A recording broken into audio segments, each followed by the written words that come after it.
The grand closing ceremony of the 2025 Invictus Games in Vancouver. A week of supposed emotional highs, heartwarming moments, and, of course, the inevitable eye-rolling spectacle we've all come to expect.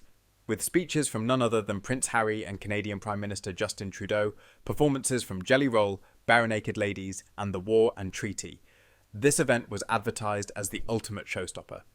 It was going to be star-studded, remember? So much hype for such an underwhelming letdown.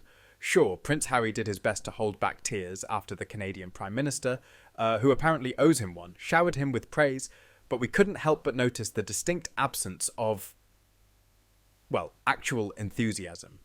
The stadium, bursting with potential energy, was surprisingly not so packed. In fact, plenty of tickets were still available. You could have bought your way into what was meant to be an iconic closing ceremony, if you were lucky enough to score a deal on Ticketmaster. A marketing genius somewhere is surely having a moment right now, patting themselves on the back for such a triumph. What's even more astonishing is the parade of overselling the entire event.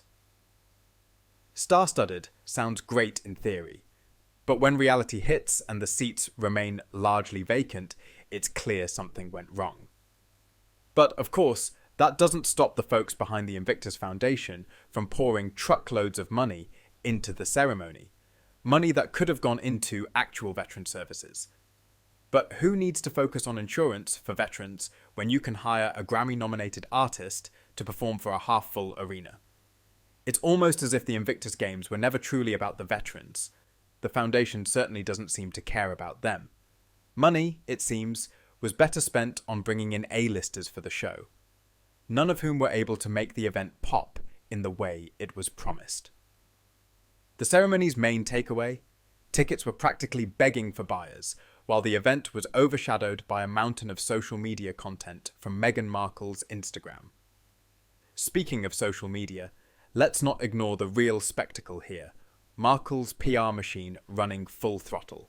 If anyone thought this was an event meant for the veterans, they've clearly been misled. The real show was, of course, the demure Duchess posting perfectly curated images of herself. How nice that all the money meant for the games went into making her look good. Maybe the next time you're browsing Instagram, take a moment to thank your taxpayer dollars for funding her latest PR stunt. After all, there's no better place to promote a cooking show than at an event meant to honour veterans. And speaking of the games, remember when we were told this would be a media frenzy? Wrong again. Mainstream media, rather wisely, steered clear of Meghan's Instagram saga.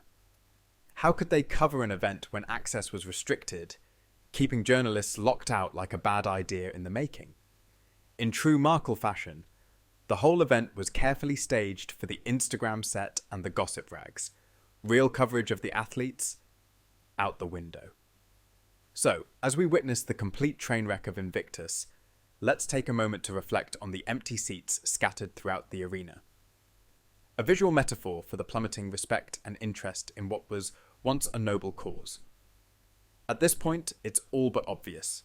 Invictus is a money-grabbing scheme, filled with inflated promises, celebrity performances, and very questionable priorities. The event has transformed into nothing more than a charity con, with huge payouts for entertainers, while the veterans sit once again on the sidelines.